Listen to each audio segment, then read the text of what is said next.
Good evening. That's a good way to start. We'd like to welcome everyone to the Howell County Lincoln Days this evening. It promises to have an evening of food, fellowship, and some fun. So I'm Ralph Riggs, Presiding Commissioner, Howell County. This is my wife, Lisa, and raise your hand, Stephanie. My daughter, Stephanie, is also here. And then our guests, we have several guests here tonight. They'll be introduced as the evening progresses. But first of all, I would like to ask a Air Force veteran and our Howell County Recorder of Deeds, Jeff Brazier, to lead us in the Pledge of Allegiance.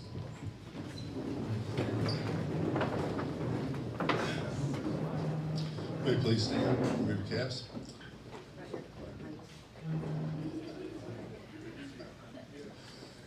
I pledge allegiance to the flag of the United States of America and to the republic for which it stands, one nation, under God, indivisible, with liberty and justice for all. Thank you.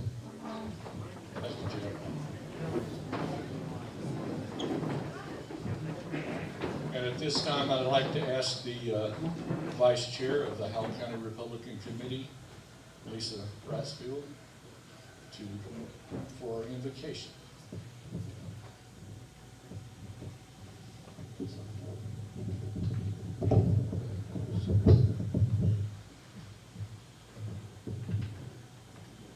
Would you bow with me? Dear Heavenly Father, Lord, I just thank you so much for this event and this opportunity for like-minded conservatives to come together and share our ideas and hear from our elected officials. I thank you, Lord, for giving us the best country in the world to live in and the best community. Thank you for our founding fathers that sacrificed so much and gave us a constitution that's based on godly principles. Lord, I lift up each person serving in our government, from the federal to the county level, and all are important. I pray that you will touch each of their hearts and give them wisdom and discernment to see the issues from a biblical standard. And I pray that each will ask you for wisdom as they make decisions that affect our families and our future. Lord, I ask you to bless the food that we're about to eat and bless the hands that have prepared it. And Lord, I'm also reminded with Easter coming, I want to thank you again for sending your Son to die on the cross for our sins. Thank you for being our Redeemer and for loving each one of us so much so that you provided a way for us to spend eternity with you. Thank you for being our God, and we love you. In Jesus' holy and powerful name, amen.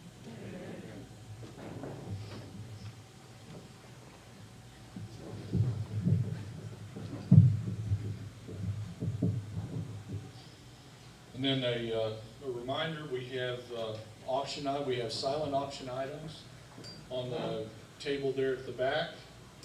We also have live auction items that will be available. You can see them back there in the back later on this afternoon. And then also the United Federated Republican Women also have a raffle for a rifle back there in the back.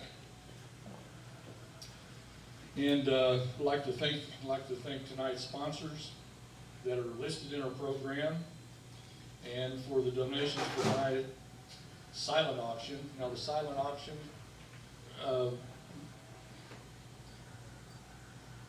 the bids on the silent auction will close just prior to the keynote speaker. And then we'll also like to thank the Lincoln Day Committee for the preparations, the beautiful decorations, here tonight. And then there will be some giveaways at the end of the evening. But at this time, we're going to dismiss for the food. So what we'd like to do is start from these tables here, and then just work our way back through to through the line, and the line will go back around so you can walk by the auction items.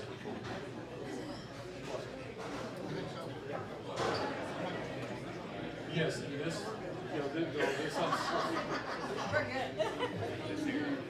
Thank you. and this table will be first. We're not gonna. I've got my fruit. I have fruit.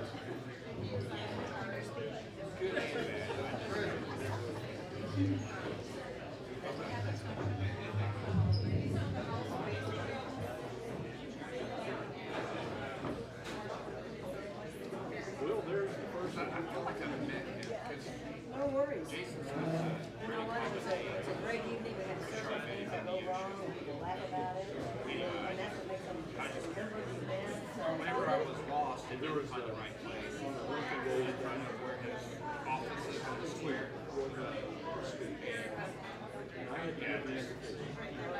Yeah, I went to 204 West, whatever street this is. I was supposed to be on East.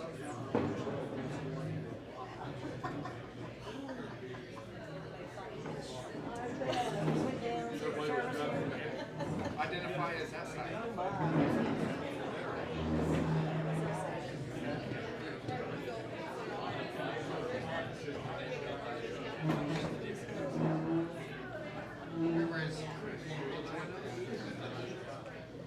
And if you guys decide to go and go last, it will be. I'm not gonna eat it. I haven't had He got his wife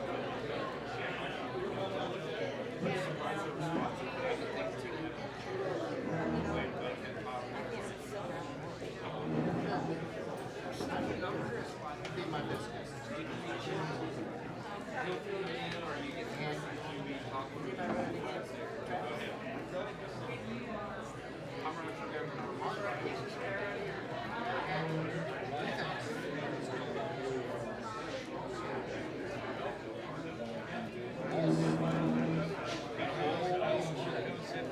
To talk about. We've been on the street.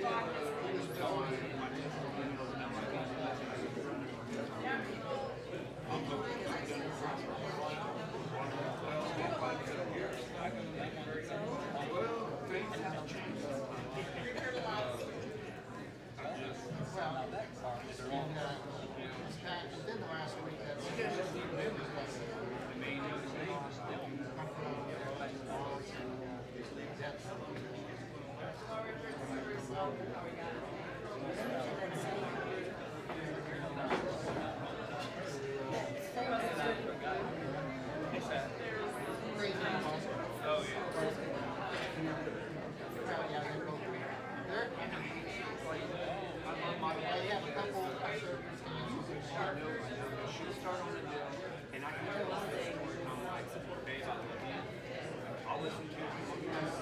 I need to give me this.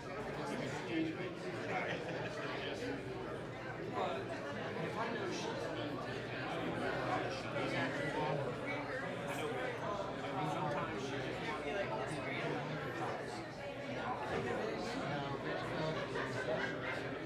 very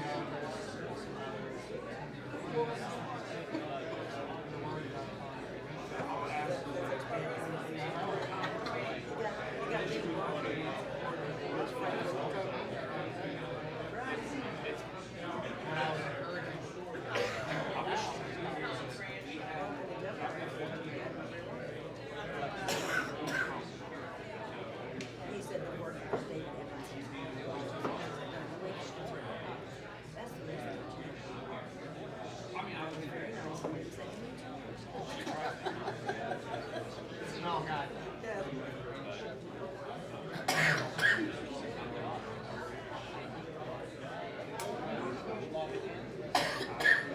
Restaurants back to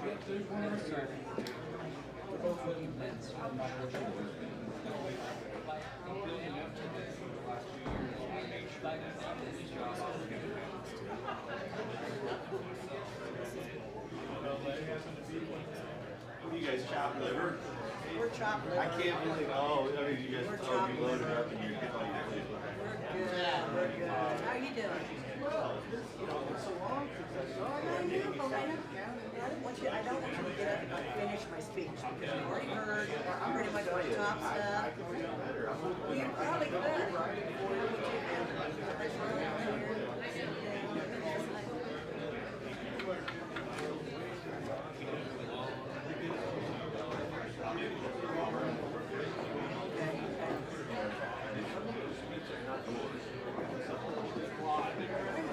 That was the very first thing.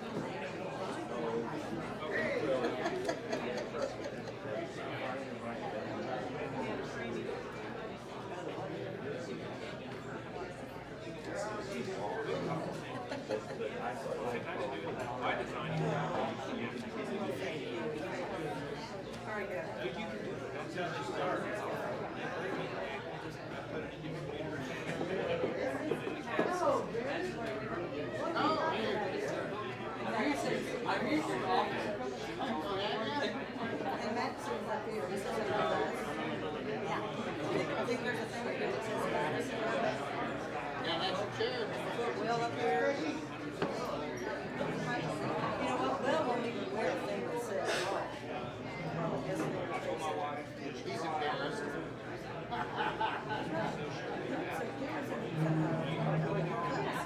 Yeah. Where's your I told him I might be sure. No, that's not it. My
True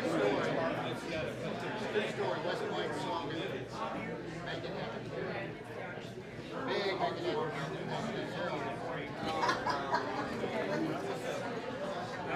True story. A teacher. I made up the school bus for all the teachers. I had them all there. It was a big jump in high school. So make it happen here. We wanted to have all the boys got to make it happen. I don't know if you ever got together. Did you guys ever hear this story?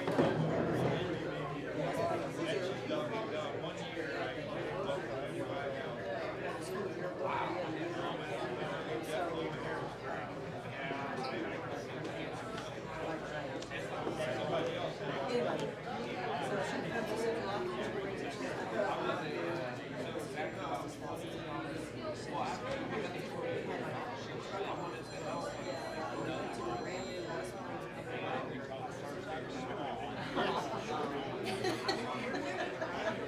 I'm serious. And then after that, some kids went live with my side and made it bigger. Guys, Ralph, you did a good job. Made it like that. I'm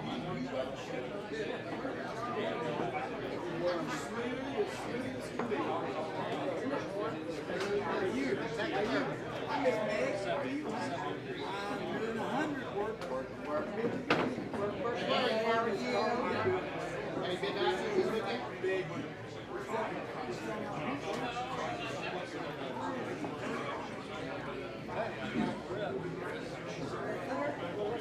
They get down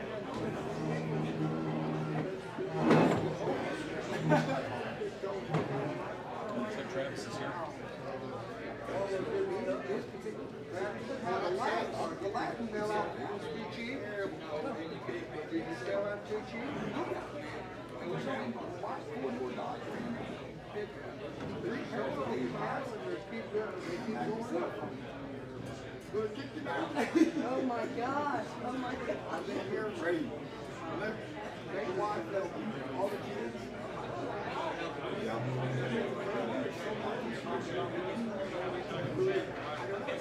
Oh yeah, what? We'll have a big day tomorrow. Get out of here. Yeah, big chicken. Yeah, well, right past the store. Hi, Ricky. Right past the store. That's good to see you. That is good. How in the world? I had a surprise visit yesterday. Mike Cunningham. He stopped in Willow Springs. Wonderful. I know he's going down to buy a car.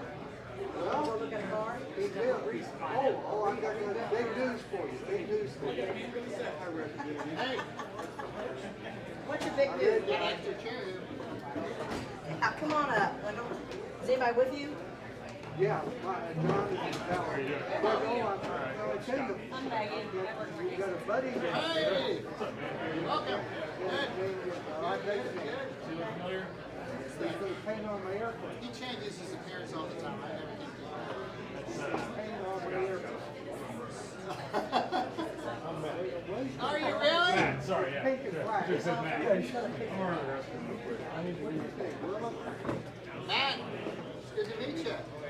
So you probably don't change your appearance. No, well, actually, I normally don't have this. This is for fun, mustache wise. I'm not as bad as Scott. Yeah, You're a bigger guy. yeah, I'm a little bigger. I really thought you were Scott there for a minute. Well, that's Because you had the hat on that. well, I have people. John? Oh yeah, we'll get it done. You even talk like him. Yeah. Well, because he trimmed up pretty nicely this last week. Yeah. Yeah, he's cleaned up. I'm always clean up. I don't clean up till we're done planting corn. Don't have time. Celebrate. Yeah. Get a haircut and a shave when you're done with that. Yeah. Excuse me. So you did the circuit with this guy? He didn't fly because he was a twin. What are you doing? Oh, okay. Are you down here for Wes's deal? No, I don't. This is not Scott. I'm sorry, that's Yeah, that's it. You are twins. How So did here I thought I've never met you. I'm sorry. How did you get to be bigger How than you? long has that? Slipped away? You are bigger than me. What? You are bigger. Your bigger shoulders. Yeah, you know you're. You're physically bigger.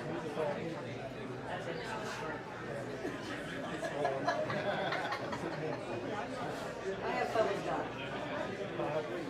I hear stories.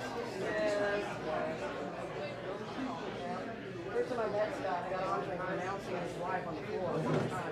Hot, I don't know what he Yeah, said. that was his entrance. Yeah, into politics.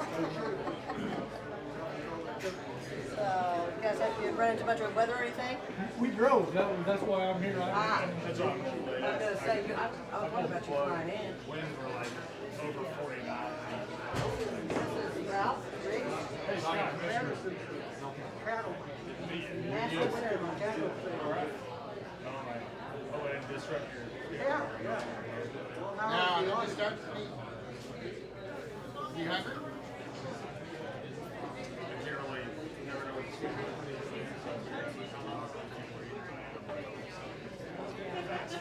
You know Wendell Bailey? Yeah. We are old and close friends. All right. Now, John wants to talk to you. He's been flying the King Air. Oh, yeah? Yeah.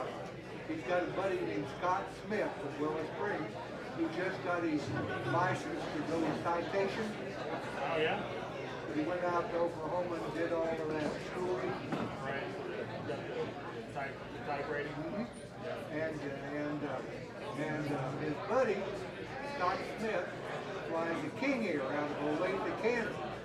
And they went to Atlanta the other day and they were ground speeding at 511. They had a 100-mile-an-hour tailwind. What kind of king air? Whatever the fast one was. Tee up on top of the thing. Wow. Like that. You have an airplane as well. Oh, I've got a 59 Skylane. 59. It's the only oldest airplane in the state of Missouri. Oldest airplane. Actually, when the 59 was a very good year. Yes, it was. Yes, it was. You need that. Had him tell you the story of his crash. Oh, man. By his campaign. Are you flying a lot? Yeah. I thought my brother was down here, one of his sorority brothers. 300 hours. You know, I came home. I had to go to Austin a week or so ago on Friday. I mean, she had it one day, and by the time, I think, I had to give her like a little over 100 miles. Double dose. exactly, but 30 miles an hour. the cancer got killed. I was over to Dallas. I looked at my time left. I had 44 minutes left. I was over DFW. I had 44 minutes to get back to Dallas. It's crazy. He takes the airplane, the big Hi, one's I'm been Wendell out Bailey. Well, they were taking off. I was in around already. Happy for them. So, Hungry. You hungry? no rivals. I'm hungry. How do you do it when you go with it? When they're big You want to airplanes? go to the line with your I window? was high enough. I was at like 25 hours. So, you're en route at that altitude. You know, most of the traffic going back is coming in and out. It's coming out or on the way to the city. So I was going right over the top. We have a. What did that commercial fly at? Well, flying, they don't usually fly in the mid-30s, but if they were landing, they would sing. He's going. They did give me a procedure. So they have quarters there, like part of the ride.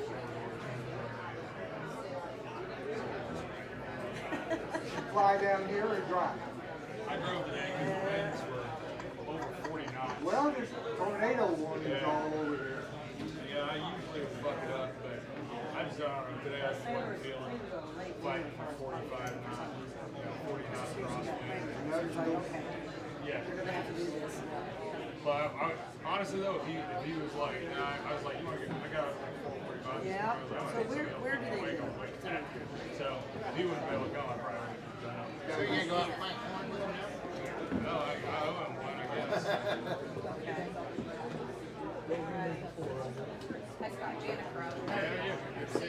All right, go to it. Chicken. Get you some chicken, you say.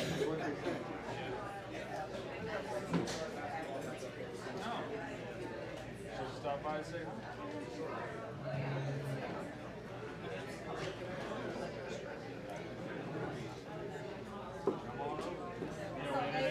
Come on over. You know, I'm getting ready. Very busy week. Another kid, so I'm going to be out a little bit later in the month. Well, I guess whenever the kids April 20th is due. Hey, congratulations. Good deal. I got the grandbaby coming May 21st. Cool. Where do you at? And you? Yeah. Fourth. I think if you had about 10 of them, I'll be able to get your boys. Yeah, that went over like a lead balloon when we found out that they were like, well, you can name him, I guess. I run out. Boy named Sue? Boy named Sue. Yeah. That's my grandma's name, so that's going to be a likely candidate. Actually, my cousin just had a little girl 2 weeks ago named her Queen Suzanne. So I said, I'll call her Susie Q. Dude. I'm not. I just don't mind on music. Hey, how are you? I just snack. Snack around. No, nobody, so I'll walk. Steal one of these. Get you one of those.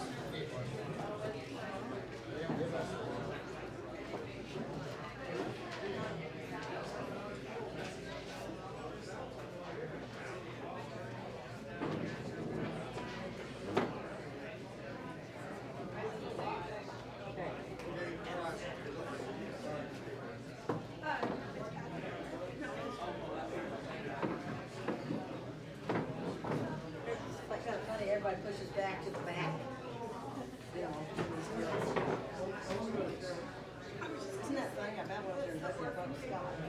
It's not. He's not Scott Phelps. He's a rep. I rep in the house. And a lot of people don't know that. I didn't know. Yeah, I did. I knew he had 10 brothers. You knew one stuff. I could tell he's better. Okay. I thought he was the older brother.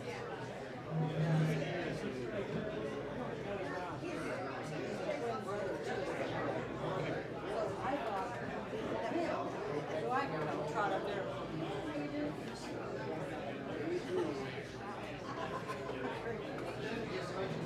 Who in the world is? It has to happen. Has to happen.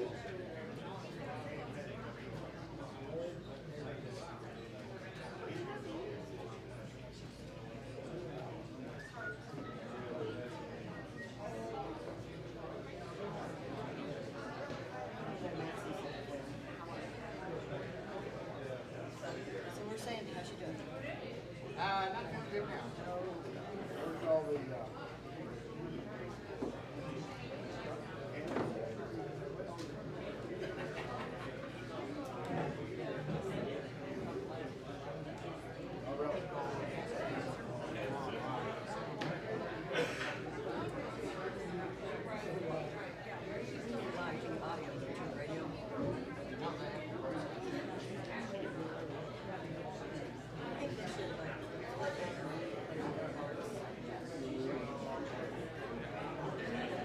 There wouldn't be much money.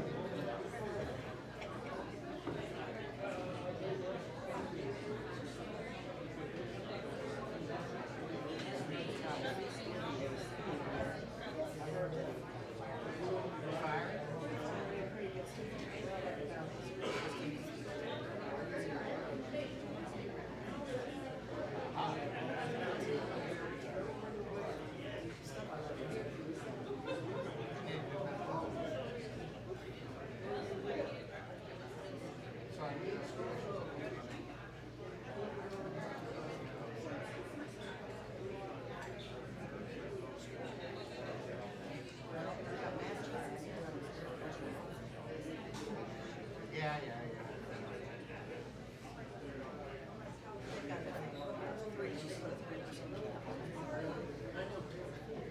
Black.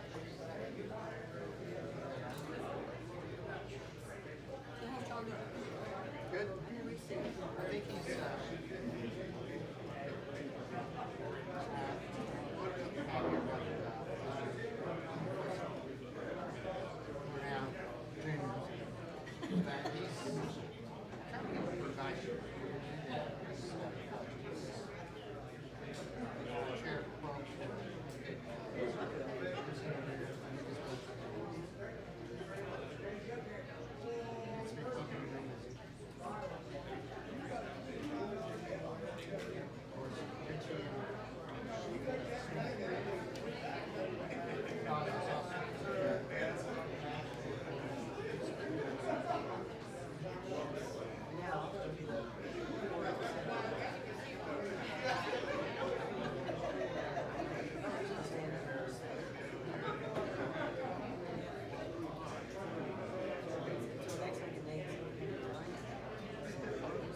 Yeah, that would change our operation. You know, so one about like we started at it, that on video. What about the place on? Well, no, I don't think we ever get that.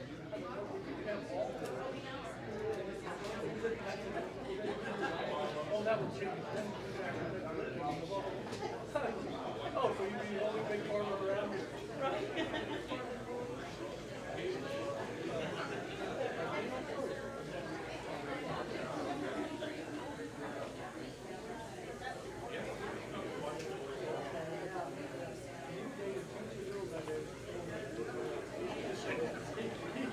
Every girl like Carter, it would have been, if we knew Neil, you'd be like, it's kind of a deal. On the third one we go. I did, I really did. But you know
Hey, G. What you do?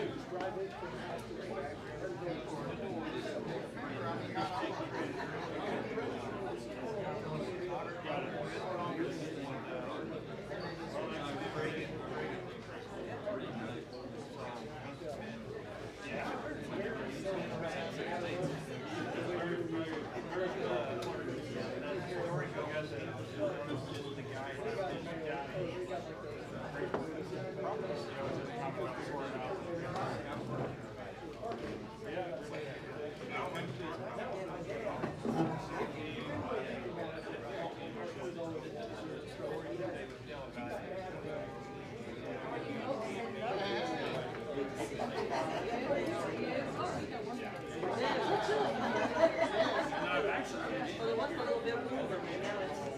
Now it's sure it's good.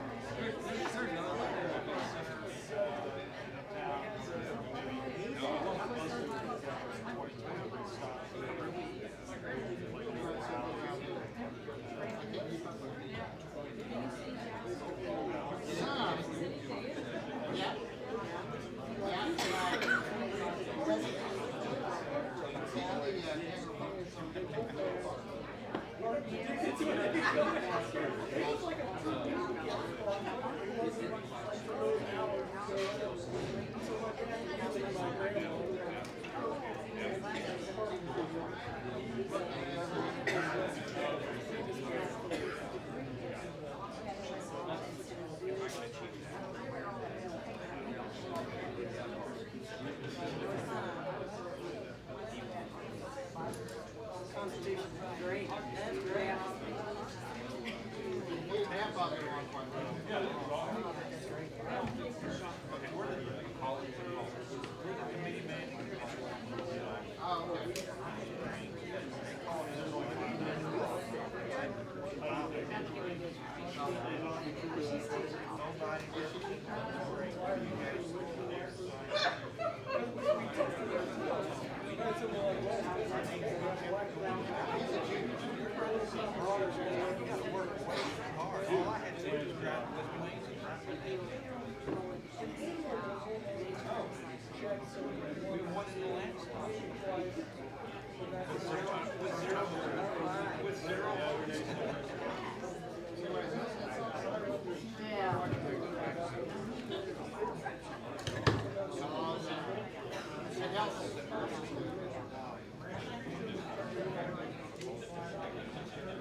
We were having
how subtle, we put some on our dogs.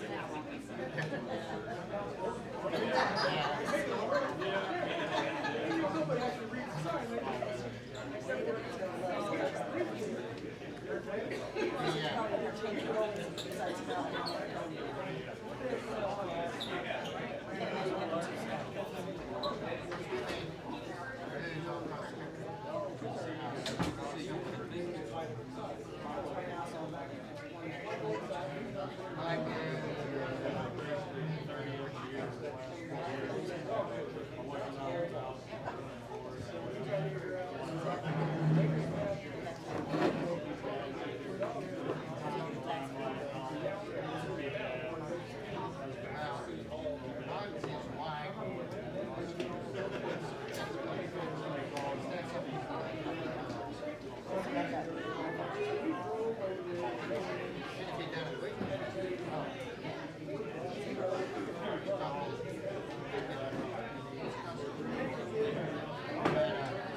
I hear what you said over you, and see what you guys do. What I hear is my thing is, we never would have been many groups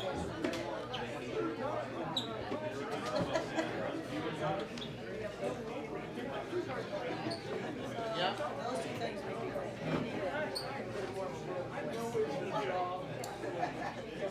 I agree. So you guys talking about the county, just like percentage of the county? Right now, there's all kinds of things, that's one of them. There's also just in the House record fees, but also the congressional. You have to make sure all the congressional is supposed to be.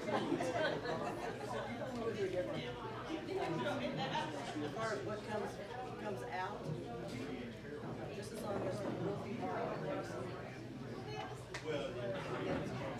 Used to be harder. It's harder to get to the outside money comes in. I still think it needs a higher percentage.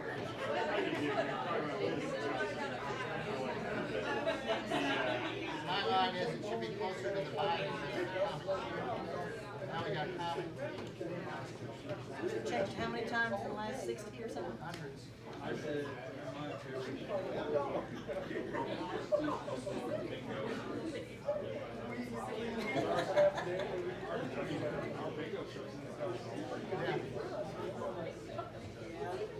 Yeah, and basically we legalized minors selling marijuana at school.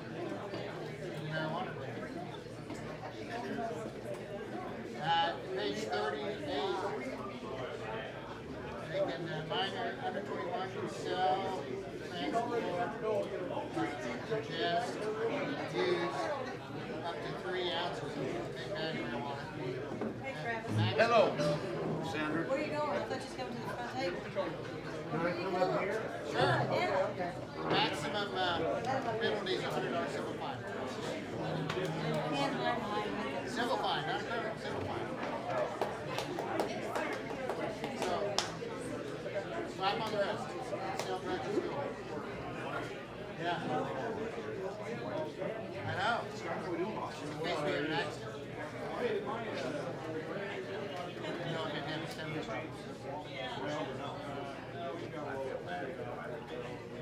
What? I said I feel bad.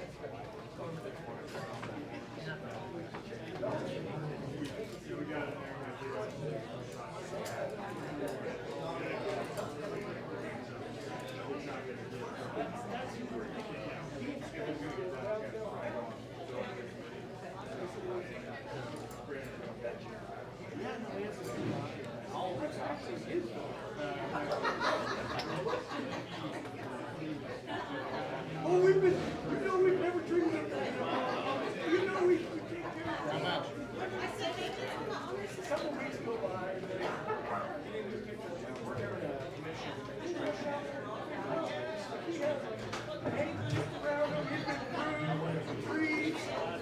really took care of it. I haven't seen what you're talking about, but the fence was like this.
We had a lot of time. Because that fun was last week. They did budget. They made national news. They did it twice. Well,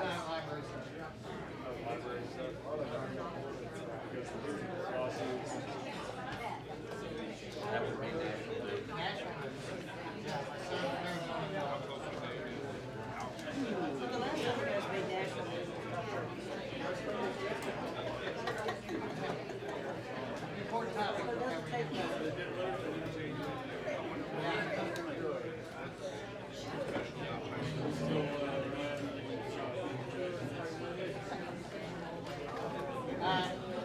You can do good things.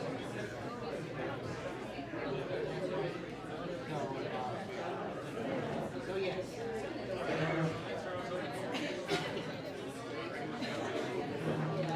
I wouldn't want to do it. Rest of my life.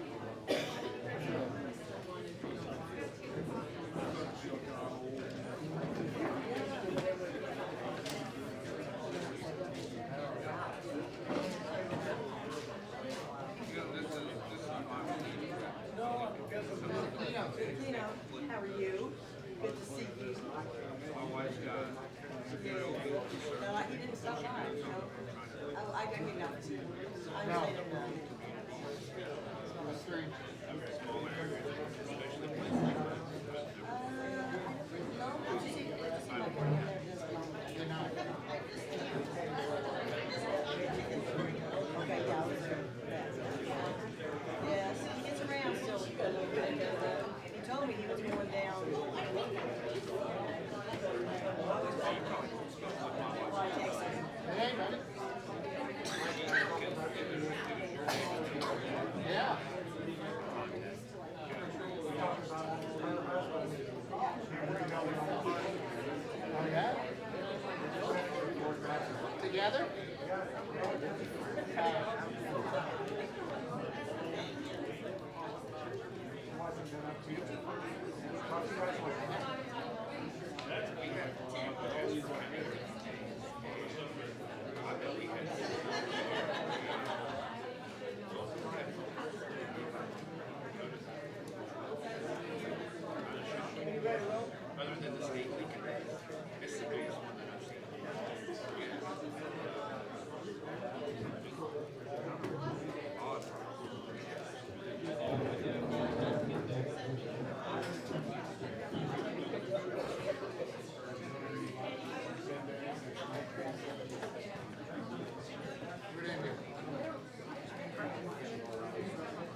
Sure.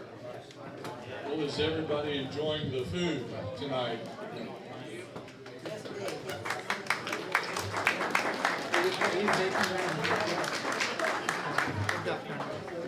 Well, we're gonna move right along here.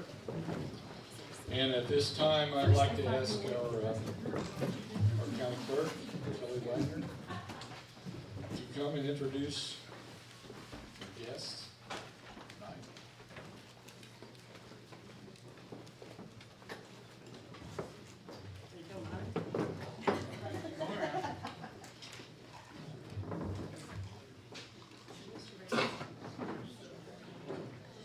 As you can see, I struggle every day. I was told by his lovely wife that I needed to get a step stool for pictures. Or just sit in the chair. That's what I do a lot of the time. Hello, everyone. Thank you so much for coming. We're very blessed that we can meet in such a beautiful place and with such beautiful people. And we're very blessed to be here. I am going to introduce some of our local officials, and if you would, hold your applause until I'm done. We have our 37th Judicial Circuit Judge, Stephen Prevet, and his wife, Alice. We have our Associate Circuit Judge, Division 2, David Ray, and his wife, Melinda. They're waving. They're shy. We have our Associate Circuit Judge, Division 3, Donna Anthony. She's being shy too. We have our Associate County Commissioner, Billy Sexton, and his lovely wife, Mary. Circuit Clerk, Cynthia Lee, and her husband, Troy. Recorder of Deeds, Jeff Brazier, and his wife, Dawn. I have Sheriff Brent Campbell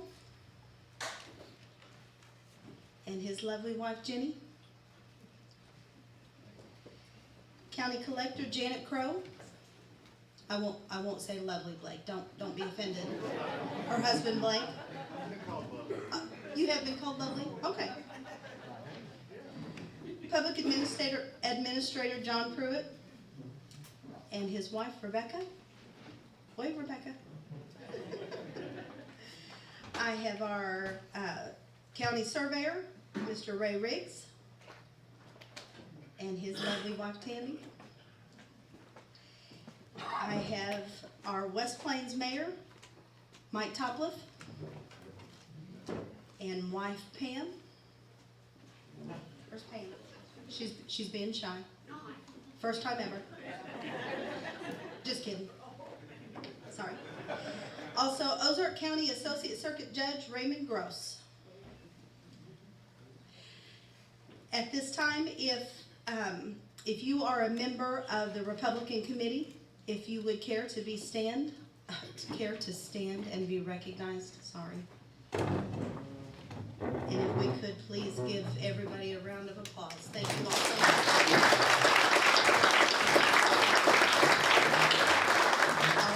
I'll turn it back over to Mr. Riggs. Thank you very much.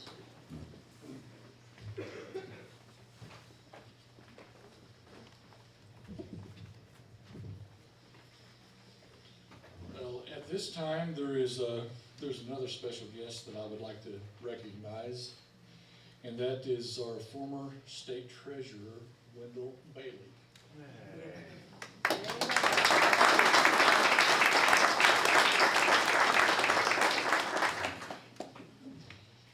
And then now we have some guests that are going to speak. And in order to give time for our keynote speaker, I would ask that we limit that to 5 minutes for each one of those. And the first will be Joe Bradley from Congressman Jason Smith's office.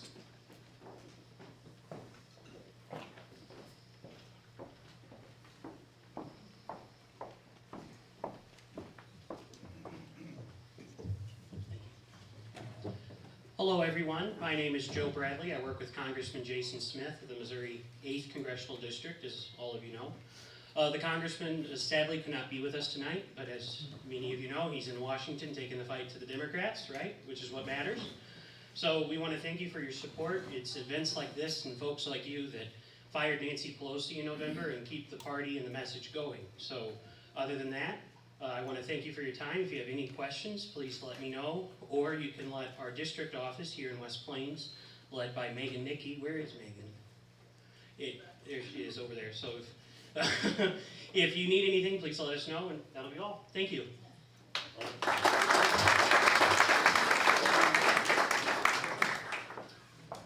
Next, we have Chris Wright, which is a 2024 candidate for Missouri governor.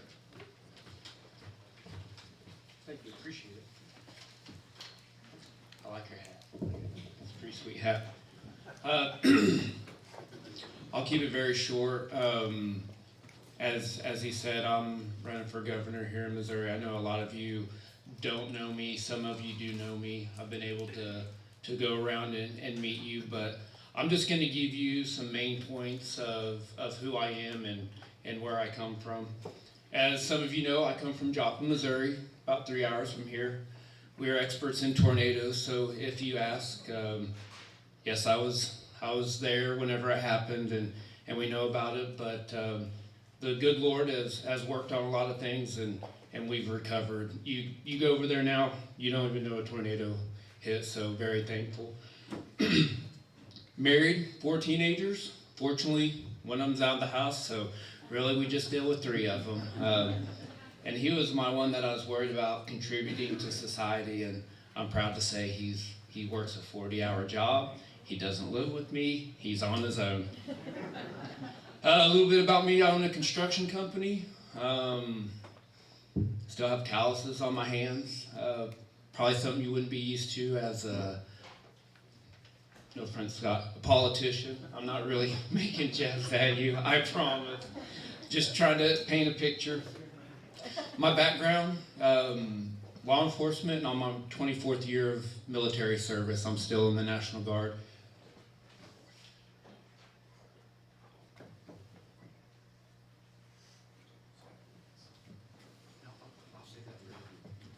I was going to do it if you weren't. Sorry, this was not playing. A little bit about my platform. I'm very, very passionate about public servants. I used to be a police officer. I know you guys don't get into public service, whether you're EMT, paramedic, fireman, police officer, to make a bunch of money. But everywhere I go, all my friends who are still in it, they're working second, sometimes third jobs to support your families.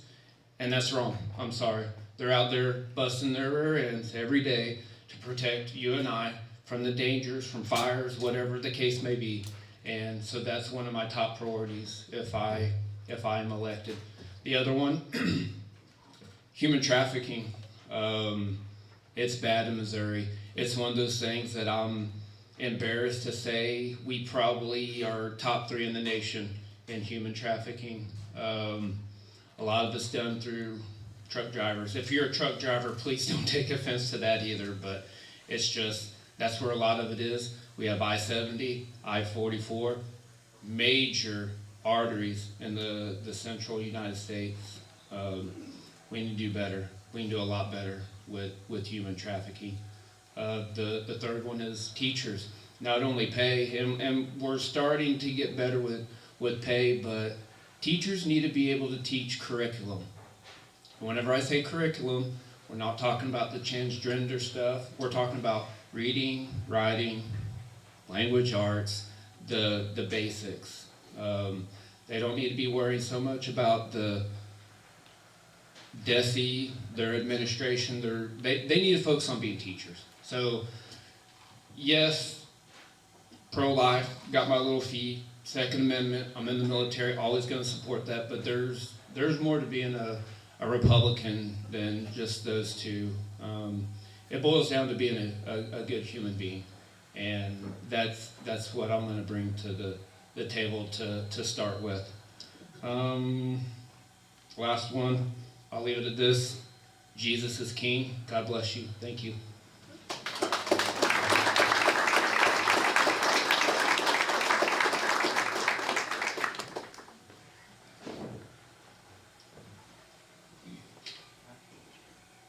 And at this time, we have with us Katie Ashcroft, wife of Secretary of State Jay Ashcroft, and her father, Dr. Mike Moore.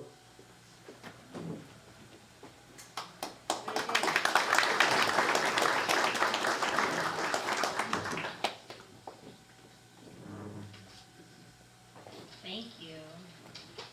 You know, I've traveled all over the state with Jay for the past 6 years, and West Plains is my favorite place to visit because it is my home, and because it's the one place that I don't have to explain to everyone what a zizzer is. I get that a lot.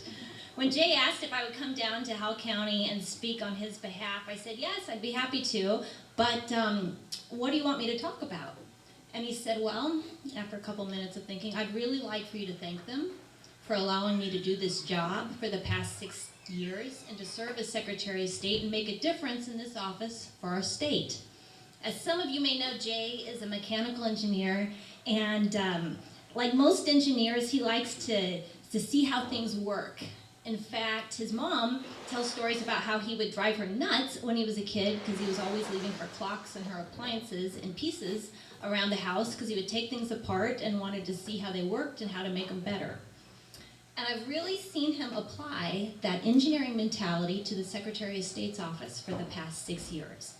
Sometimes he likes to say, politicians fix blame, but engineers fix problems. And since taking office, he has really fixed a lot of the problems that plagued that office and has made Missouri a leader in election security in the country. In 2016, he ran on an election integrity platform, and when he got elected, he made it the law. For the first time, we have required a government-issued photo ID at our elections. We have banned ballot drop boxes, and we've also banned private money in our elections so that people like Mark Zuckerberg can't influence the process so easily.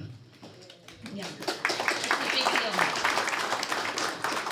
And today, by the way, Missouri is ranked number 3 in election security according to the Heritage Foundation, and you can look up their scorecards. It's kind of interesting at heritage.org to see how they rank different states. But Missouri has climbed faster in the past 6 years under Jay's leadership than any other state.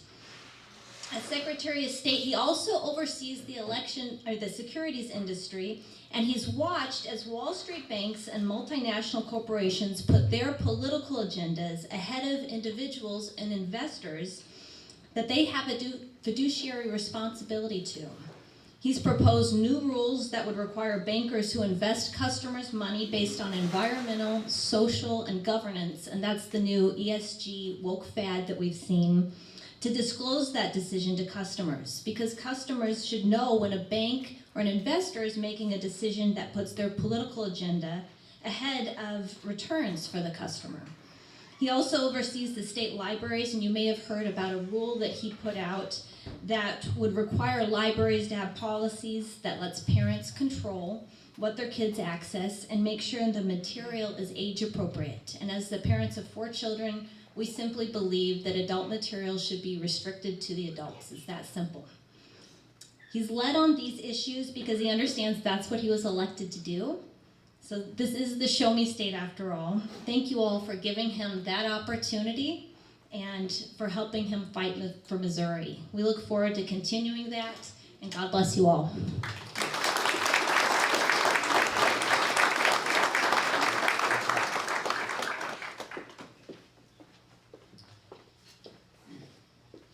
And at this time, we have Travis Smith, State Representative, District 155.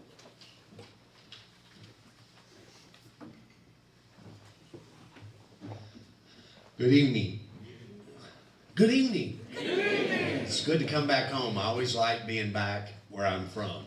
That's always the most dangerous place to be because everybody knows everything about you. If you think about it, God bless his heart, even our Savior was killed close to his own hometown.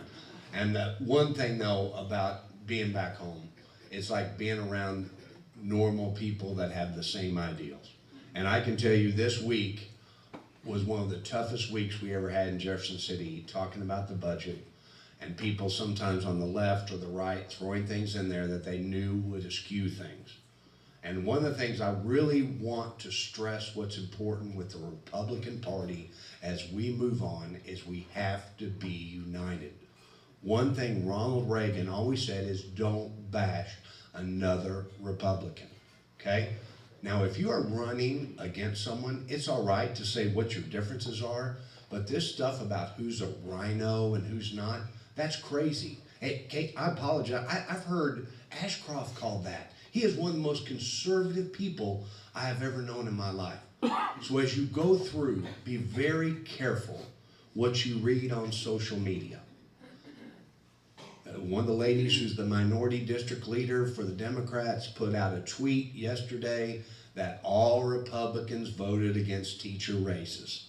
I probably had at least 18 phone calls from teachers wanting to know why I did not vote for teachers' raises. That was not true.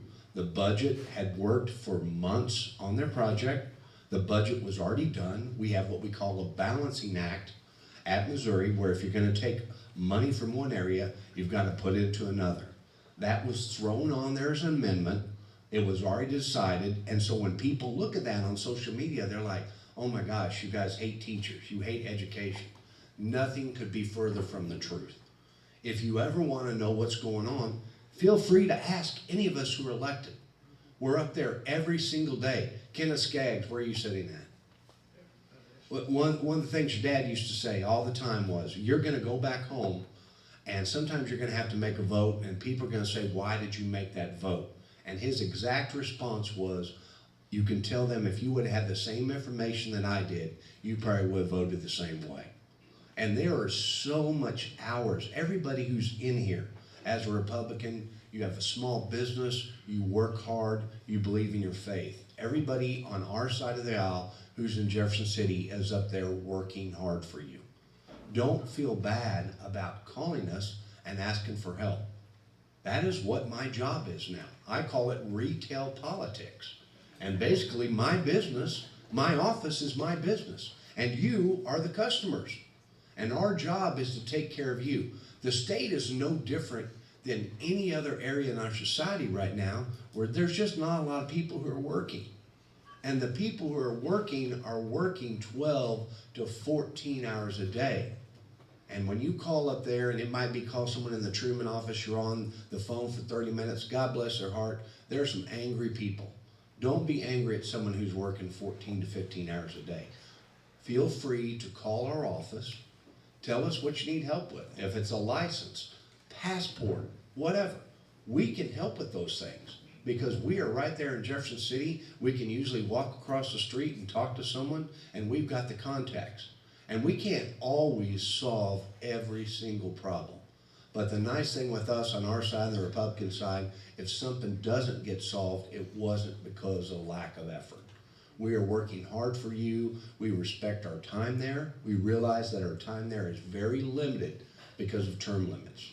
I'm already on year 3, and I know I've only got 4 or 5 more years left to go to make a difference. And each year, you get a little bit more experience. You figure out what is going on. And you have so much more responsibility. And that's responsibility something we all signed up for. Every time that I have a bad day, my wife always says, don't forget you wanted this. And she's right. And we did want this. And we want to be the best at what we can be. When a gentleman comes out and is running for office, or a lady, listen to him. It's hard to be in the arena, folks. It is very hard to be in the arena. Always talk to your representatives, talk to the candidates who are running, find out what they stand for. I think you'll find with me, my biggest thing is economic development. I want the state of Missouri to be a place where if you work hard, you can make a really good living if you want to. What are we known as? What's our mantra? What are we called? The what state? Show me state. I am so tired of Missouri being 47th, 48th, 49th, or 50th to do something. I realized that before, that was kind of our idea. Hey, show me how to do it. We're in the stage now, though, where Missouri needs to think about how we do stuff with economic development, where other states are looking at us and say, show me how to do that. And we are getting close to that. Judge Evans, myself, and Dirk Deacon had a bill to lower taxes. How wonderful is that? The judge found out that there are people in the state of Missouri that are still getting charged on their Social Security taxes, corporate income taxes, lowering your personal taxes. Those are some of the basis of what we're all about. Of course, Second Amendment, protecting life. Those are three things we always want to work at. And please know that we're working every day for you on those issues. But I also want you to know if you need help, don't hesitate to call the office. Thank you and God bless.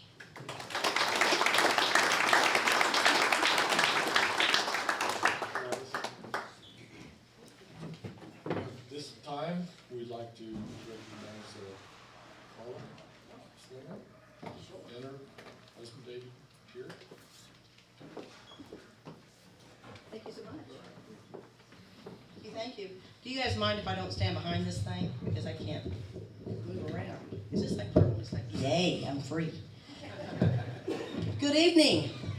So I'm standing here, or sitting here, and I'm thinking, this has got to be a room full of Baptists, right? Because the front rows are not taken. Isn't that kind of the way it goes? Right? So I know that's how it is at my church, where the very first rows are usually blank. Anyway, good evening, and hallelujah that we're in a room full of Republicans, that we have something to cheer about. And in fact, Scott Fitzpatrick just now mentioned, it's so nice to see on the back of your program, all of those state elected officials are all Republican. Yeah. Isn't that cool? I mean, how long has it been since you've seen every single one of them as Republicans? But I'm here just to be very brief because I really want to hear, you guys have got a great keynote here, and I don't want to take much time. But I want to let you know one thing, and my message is this. The Senate has decided to go to work, and we are getting some good things done. You know, last year at this time, I think we had only passed maybe 6, maybe 10 bills. I think we're over 30, and I can tell you that yesterday, I don't know why this is squeaking, but yesterday, I think we had at least 10 on the protection piece, and we're getting some work done. One of the things that we did, which I'm very proud of, we sent to the House, is, you know, you've heard about this, all this transgender stuff with transgenders with sports, with women's sports. And so we were able to make sure that unless you only can play what you are biologically born to be, is if you're a boy, you're a boy. If you're a girl, you're a girl. And you don't need to be being a boy trying to compete with women. We think about how wonderful our women's sports leagues have become over the last few years. It's a great, great opportunity for women. And so we were able to make sure that that's there, and I'm passing it over to my great reps here, and they're going to be sure and take care of it and have the governor sign it. And for sure, that is something, yes.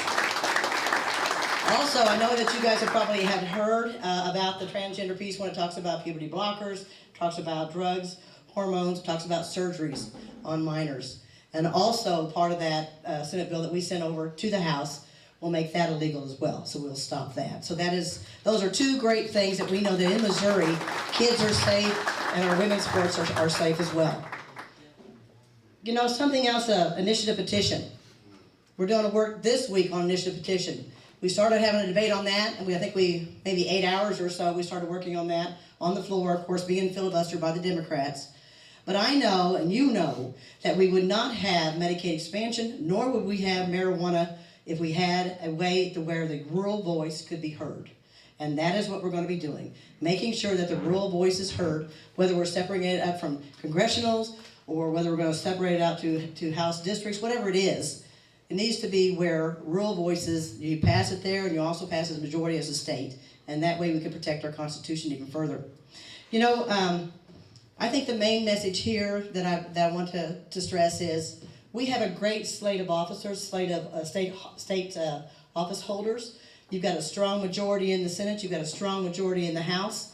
We can get some things done. And I want to echo what Representative Smith was saying. The way we protect our majority is to make sure that we stay on course and don't divide our party. Don't divide our party. We're there to work. If there's something that you have an issue with or something that you see that I have done something like, what in the world is that girl thinking? Come see me. I can tell you all about it, and I can tell you why or whatever, and maybe you can inform me and help me make a better decision next time. All I want you to know is I'm proud to be of service to you, honored to be your senator, and I will turn the mic over to you. Oh, wait a minute. I forgot to recognize my husband of 43 years. David. Yeah. Hey, I always say he's my boyfriend for 43 years.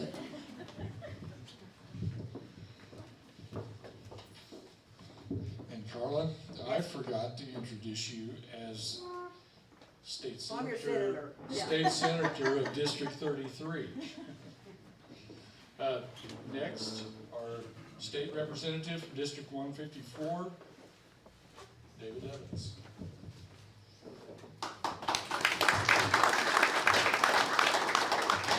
Also make this short tonight, and Travis, my good friend, talked about gaining experience in the House, but true story about me, when I first started this job, I left the job as a judge, immediately ran, and was kind of puffed up. I won the primary, and first meeting I went to was a Republican caucus over in Branson, and sat down at breakfast the very first day and was talking to the guy next to me and said, "Oh, I'm David Evans. I got elected state rep. And what do you do?" He said, "David, I'm the lieutenant governor of the state of Missouri." And you think you learned something, but just earlier tonight, I still feel like that kid giving his first speech in junior high. I met this pretty young lady, was talking to her, and couldn't figure out who she was. I said, where do you live? She says, "Well, I'm Katie Ashcroft. I live in Jefferson City." Oh well. But it's been a good year in the House. Been a lot of publicity about the House going on last week. But as Abraham Lincoln says, you got to know where to put your feet in the right place and stand firm and do the right thing. We've taken some tough moral decisions in the last week on the budget, and we've been blasted all the way across the country, yelling and screaming in the House. But that's part of the job and part of what everybody signed up to do. And I think the foundation of what we as Republicans are. Every day, every minute, you've got to stand firm and do the right thing. Two bills kind of tell about what I do. Travis mentioned one. 2 years ago, one of these meetings, somebody came up to me and said, "Hey, why do we have Social Security tax on our income from Social Security in the state of Missouri?" I said, "I don't know why." He said, "Well, we're one of 12 states in the country that still have that." So I checked it out, and now we're one of 11 states in the country that still have that. So as Travis mentioned last week, we passed a tax bill that included the piece I filed about eliminating all Social Security tax in the state of Missouri, because it's not fair. You work all your life, pay this money in, you get about half back as what you could have invested that money on the market. You have no choice in what you do. And then the state of Missouri taxes what you get back, so you get back a lot less than half of your return. And it's just not fair. It's a huge tax bill we sent to the Senate, about $1.3 billion. So I'm hoping the whole thing passes. That's a Republican Party platform from the House, as is initiative petition form, transgender.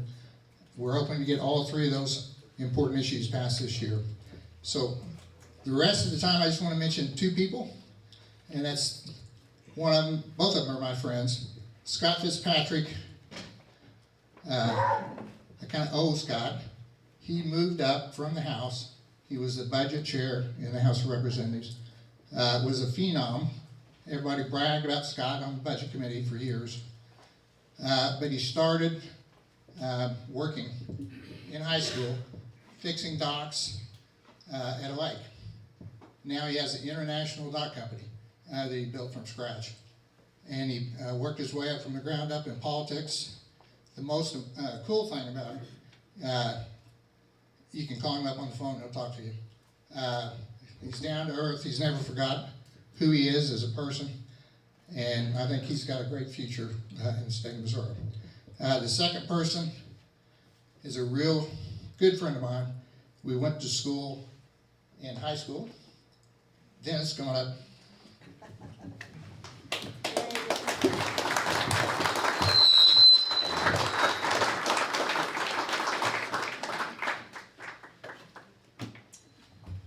I've had a cold today, so sorry. We had a House resolution for Dennis, and I thought it'd be best to give it here. Man, around the state, Dennis is one of the most respected county officials, maybe of all time, for his sincerity, for his intelligence, for his hard work.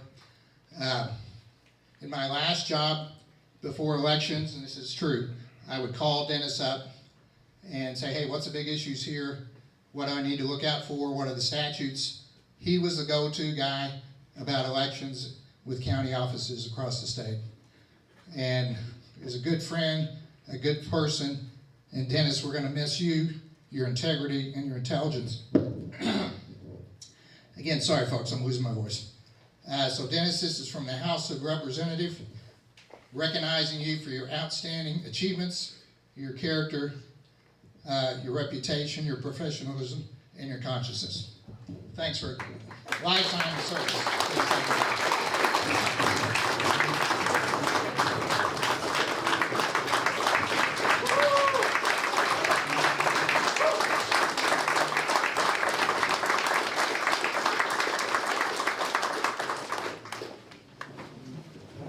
And echoing Katie's words, that I'm not going to forget who she is from now on. Thank you for letting me do this job. It really has been an honor and privilege to do this job.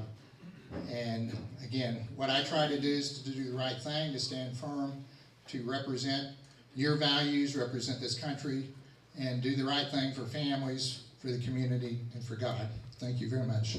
Thank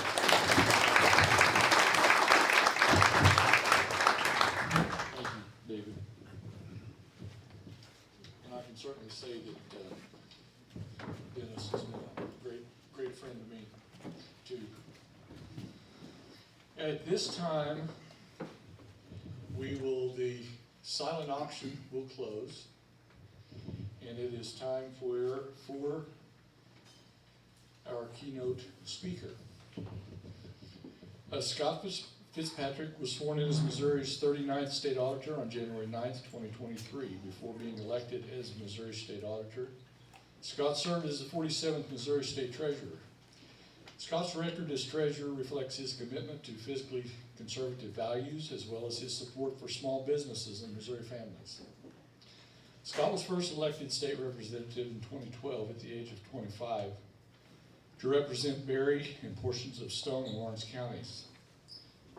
Serving as chairman of the House Budget Committee in 2017 and 2018, he was responsible for the drafting and passage of Missouri's $28 billion annual operating budget. When he was 17 years old, Scott started his own company, AmeriCorp US, a marine manufacturing and construction company that does business coast to coast. His experience growing his company inspired him to run for office to fight unnecessary red tape and burdensome regulations. A lifelong Missourian, Scott graduated from Cassville High School and the University of Missouri. He and his wife Mallory have 3 sons, Luke, Carson, and Noah. You join me in welcoming.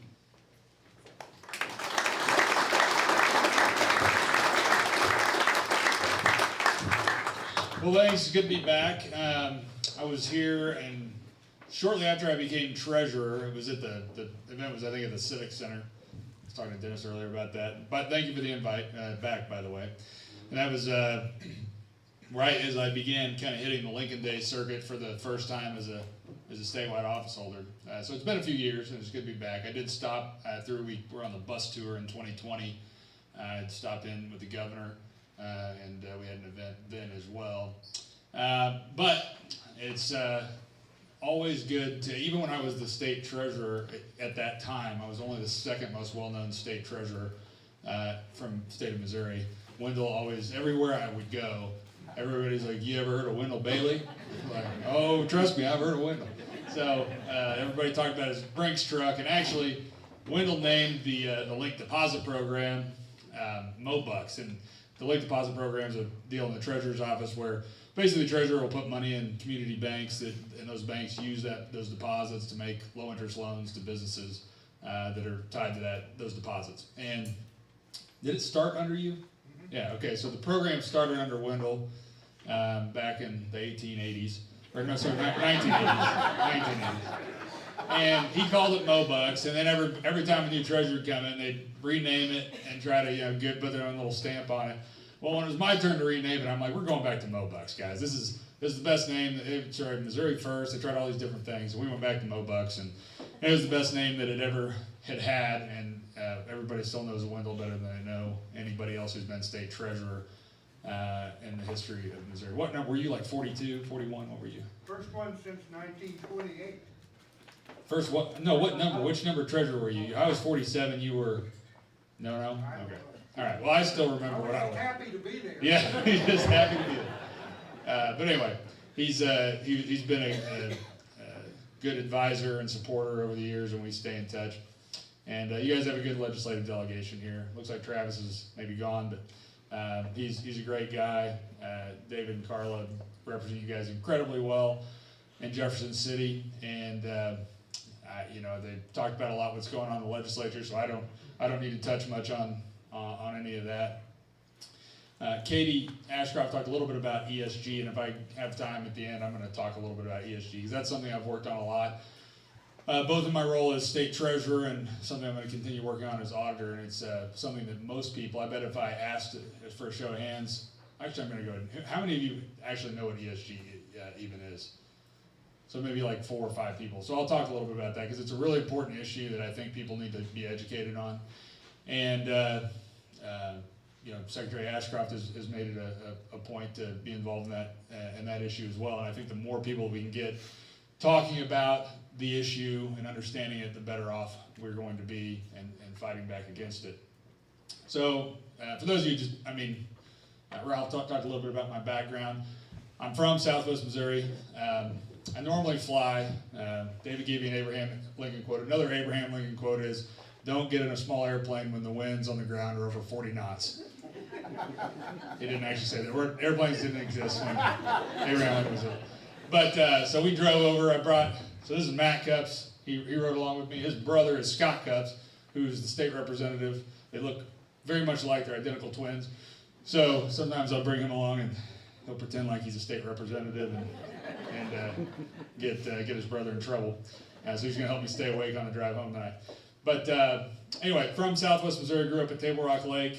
I started a boat dock company when I was in high school, working on boat docks. So even though the politics has softened my hands a little bit, I did have some decent calluses back when I was refloating boat docks and building patios and people's slips, and then started building docks. And kind of the way I got into that, I lived on Table Rock Lake, and my dad had a business that worked on docks. He sold it when I was like 14 years old. So I decided the next summer, he went and got in the concrete business. I didn't want anything to do with that. Liked working on the water, so I decided to start working on boat docks during the summers to try to make money. And I've still been trying to figure out how to make money ever since. It's kind of hard to do. But got into building docks. There was a storm that ripped through Table Rock Lake when I was a senior in high school, tore up a couple of docks. And I went and found those people that owned those docks and asked them if they'd let me give them a bid to build them new docks. And they did. I knew enough, about doing a material takeoff, and I knew how long it would take me to do it, or at least I thought I did. And gave them a number, and I ended up selling those 2 people docks, and that was about $250,000 for the work. And that was a few months before I graduated high school. So then I had to figure out how to deliver on what I had told them I was going to do. And that was my kind of entry into the boat dock business. And I took it from there, and I went to University of Missouri, so I was traveling back and forth. I had about 6 employees when I went to University of Missouri. And when I graduated in 2010, I had about 35 employees, and we did, that first year, when I had 6 employees, we did a little under $700,000 in revenue. And the year I graduated, we did $4.5 million in revenue. And so that was my kind of experience in business leading up, going into politics. And I still own the company today. It's got about 65 employees and does about $15 million in revenue. And we basically build docks, build marinas all over the United States. And so that's kind of my private sector experience, and it's really what led me. I didn't care about politics when I was a kid. I was not somebody that was interested in running for office until I was running a business and I was dealing with the government all the time. And especially in 2008, 2009, through the recession, the Great Recession, it's kind of crazy when I talk to high school kids, some of them weren't even like alive then, which starts to make me feel old. But I was dealing with it seemed like a new, bureaucracy every single day, and it was somebody that either wanted some of my money, they wanted me to get a license from them or get a permit from them, and it was just like never ending, and it was always a negative experience. And so, and they were a lot of times standing in the way between me and a customer being able to even work together, right? And so that was frustrating. It's when I started paying attention to politics, and I decided in 2012, at the time I was a bachelor, and living in rural southwest Missouri, and I decided I had a little time on my hands and I wanted to get involved in politics. So I ran for the House of Representatives and got in there and decided to work on the budget, because the reason I was there is I really just wanted to hold government accountable to taxpayers, so they were spending our money, how they were running the programs and enforcing the laws that they were tasked with enforcing. And I felt like the best way to do that was control the money. And so that's why I got involved in the budget and just tried to learn as much as I could about state finance, state budgeting. And after my first term, I became the vice chairman of the committee, and then I became the chairman of the committee. And really what I wanted to focus on, what I learned about budgeting, and this is going to maybe be boring, but what I learned about budgeting and the state budget in particular was that we always would, we'd go through the budget process, we'd pass this budget, and then we'd go back and talk about how great we were because we passed a balanced budget. Well, the reality of the situation is a budget is an estimation of how much money you're going to collect, and then you're basically authorizing spending for hopefully some amount less than that, right? And in our case, the year was 2013, Jay Nixon was the governor, and we were in a habit of, as a legislature, agreeing to ridiculously high revenue estimates that would never be achieved in most cases. And then we would plan to spend every single dollar of that, right? And basically have no money left at the end of the year in the state bank account, which has 50,000 employees and a $150 million payroll. Have no money left in the bank account. That was our plan. That was what we called a balanced budget. And I was just like, that is not a fair representation of what we just did here. And so what I wanted to do was just kind of change the process and the way we thought about the budget, and think about it more as like like you and I think about our businesses or our household budget. We're not going to plan on having a 20% raise this year and then go out and spend all that money before we know if it's coming in or not, right? That's ridiculous. We would never do that. So trying to plan on reasonable revenue estimates and then spending an amount less than that, because what would happen was when we would pass the budget and we would say it was balanced, well, guess what would happen? We didn't collect enough money. The budget wasn't balanced. And so what happened would be the governor would have to decide what didn't get funded. And so he was in control of saying, okay, well, the Republican legislature, can't get their act together and want to cut taxes, so I'm going to have to hold this money back from education or whatever. And he would use that as a reason why we shouldn't cut taxes. And so I just wanted to say, hey, listen, I'm less interested in being able to brag about what we're spending all this money on. I want to just be able to say that we actually, for once in our lives, have a balanced budget. And that we're going to plan on a reasonable amount of revenue coming in, and then we're going to spend an amount less than that so that we have money set aside for an emergency, because every single year there's stuff that comes up that we didn't plan on that costs more than we thought it would. And so that's what I focused on. And when I left, we had a $500 million surplus, which at the time seemed like a lot of money. And I want to give credit to the legislature because they've done a good job at maintaining that. Even though the budget has grown a lot, you guys have done it in a responsible way where from the general revenue fund, we have a lot of money in the bank. And so in 2018, I had the opportunity to become the state treasurer because Josh Hawley ran for the Senate. This is quite the domino series that happened in 2018. Eric Greitens resigned, Mike Parson became the governor, he appointed Mike Keogh lieutenant governor, and then Josh Hawley beat Claire McCaskill, which thank God that happened, and went to Washington, D.C., created a vacancy in the Attorney General's office, and Eric Schmidt, who is now a U.S. Senator, was at the time the state treasurer. The governor appointed him to be the Attorney General, and then he appointed me to be the treasurer. So, it was a pretty wild time. So, anyway, so I ended up as the state treasurer, and to give you an idea of kind of what's happened in the last 4 years, because I had a year as treasurer and then COVID happened, right? And when I took office, the amount of money, as treasurer, you manage the state's investment portfolio, you kind of manage cash flow for the state, you pay all the bills for the state, you invest all this, manage all the state's banking relationships and all those things. So when I got there, we had about $3.5 billion to $4 billion, give or take, depending on the day. It would fluctuate a little bit. Obviously, as money came in and money went out.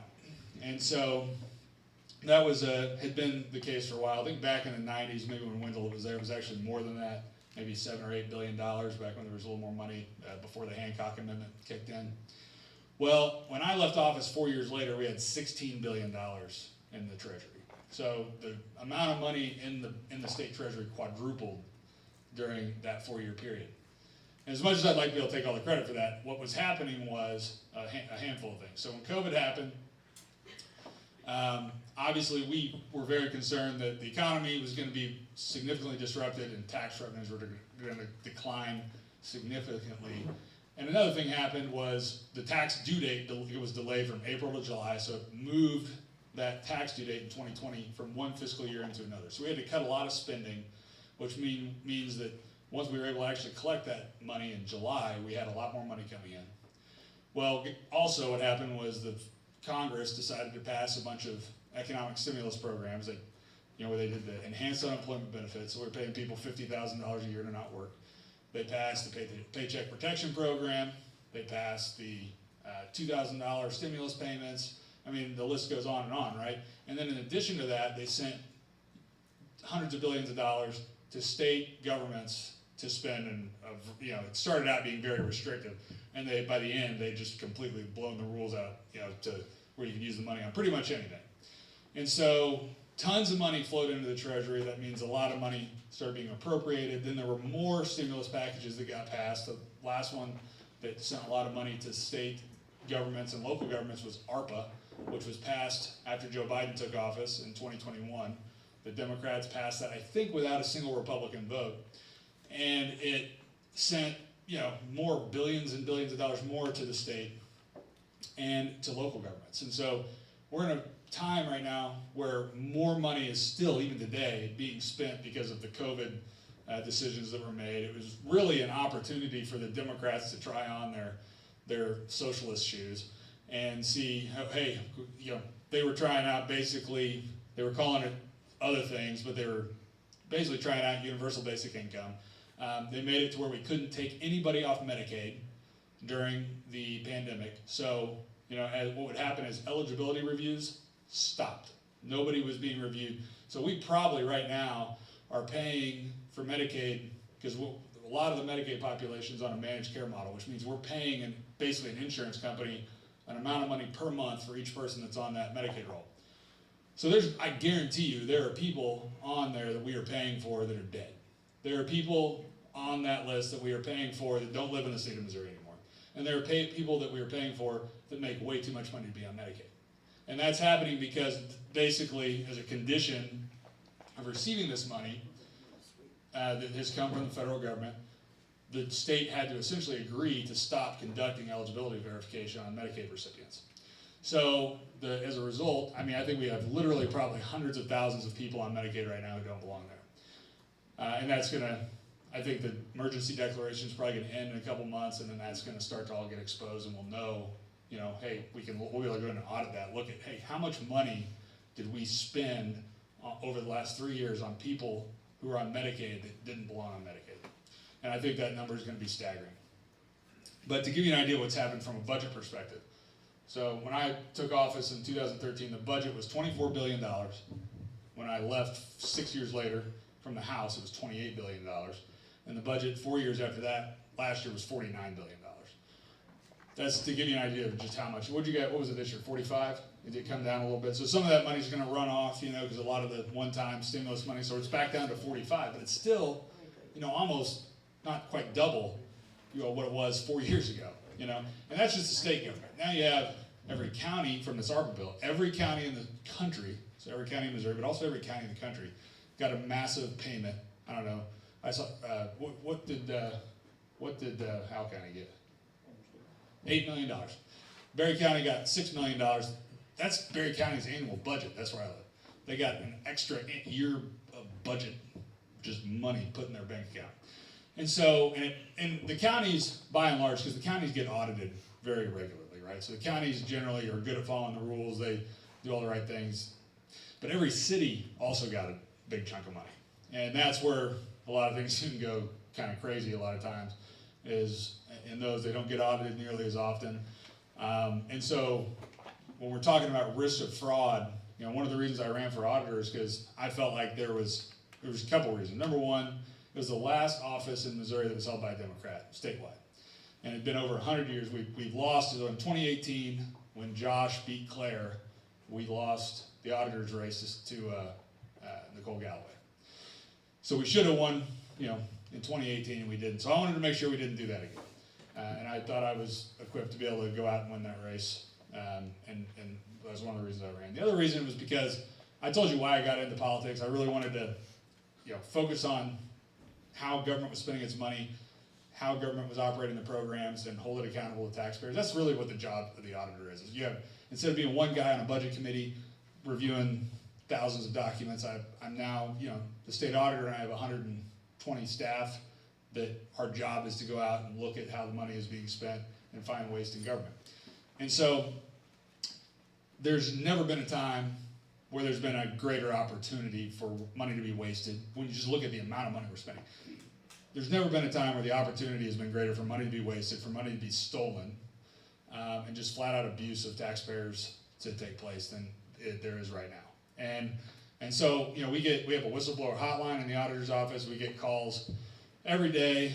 Sometimes it's, you know, Bob is mad at Sheriff Jack for arresting Uncle Billy, but, you know, and there's nothing there. But a lot of times there's real stuff, right? And we get calls on a regular basis. We have one audit right now where there's a mayor of a small city in northwest Missouri that over the course of a few years paid himself $300,000 for inspecting the manholes in the city. This city had like 16 manholes.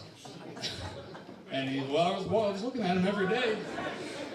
All right, so I mean, that's just one example of like some of these things. And so we had a deposition of this guy, and their city hall is a portable building with a folding card table inside of it. So that's to give you an idea of how small some of these political subdivisions are, you know, and where they have lack of internal controls, where you got one person that's got the checkbook that has bank account access and has the accounting system access, and things can get pretty crazy. We had a county collector that we're dealing with right now that when they were doing the tax sale, when they were collecting people's payments at the tax sale, they were charging a separate fee that could only be paid in cash. They did it for a long time, and finally some guy's like, I don't think you can do that, and called the auditor's office and was like, hey, is this allowed? And I'm like, no, I don't think so. So that collector collected by our estimate is probably over $100,000 of money that she was not authorized to collect, and retained that for themselves, and split, gave some of the employees in the office the money. They called it their lunch fund.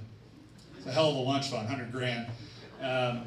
These are the types of things that are happening that can happen right under the nose of taxpayers, and for a lot of, if people don't say something or aren't watching, they can get away with it for a long time. We got I think a police chief over in your neck of the woods that we're dealing with right now that stole like $20,000. And so sometimes it's in the, so sometimes it's in, even in the police departments, right? And so you never know where this fraud can go. We work with law enforcement in those cases to, when we find the fraud, we'll work with law enforcement officers. In the case of a police chief doing it, we'll have to figure out a different avenue in that area. But we work with them to prosecute the folks that are stealing the people's money. And that's a cool part of the job. Obviously, you hope that you don't find that stuff, but when you do, the job is to identify it and help make sure those people are held accountable. Another thing I talked a lot about on the campaign trail is like schools. Okay, I grew up in Cassville. I went to public school from kindergarten through 12th grade. My mom taught at Cassville schools for 33 and a half years. I'm, public education, born and raised, and I fully funded the foundation for me. I said I didn't care spent the money on as much as just trying not to spend all the money. One of the things I did do is I said, we really need to fully fund the foundation formula. It's in law. It's what we should do. So, I'm for funding public education. That being said, it's the thing we spend the most amount of money on in state government besides Medicaid. And the auditor's office has the ability to audit schools. Basically, over the last 15 years, since they've had that authority, they've only audited about 20 of them. We have 516 school districts in Missouri, and we've only audited barely over one school district on average per year for the last 15 years. And so I said, listen, we're gonna spend a lot more of our time, looking at schools, because the reality is, it's also I think the most important thing we do, right? Preparing the next generation of Missourians to step up in life and prepare them for the workforce and basically take over what we're leaving behind, and hopefully we can leave them something that resembles the America that we found. But that's an important job. And when I look at the data, it's just right there in front of you. I mean, you can see that while we have some good school districts in the state, we also have some that are just absolutely not doing a very good job. And it's not always going to be the teacher's fault or whatever, but the reality is 2/3 of kids in Missouri are not on grade level in math. 2/3 of the kids are not on grade level in science, and over half of kids in Missouri don't read on grade level. So when you have results like that, we need to be looking at that. We need to be looking at, okay, we go into a district that's got a school building has 0 kids proficient in math, and those exist in the state of Missouri. Okay, how is the money being spent in that school? What's going on? What can we do to try to help kind of right this ship?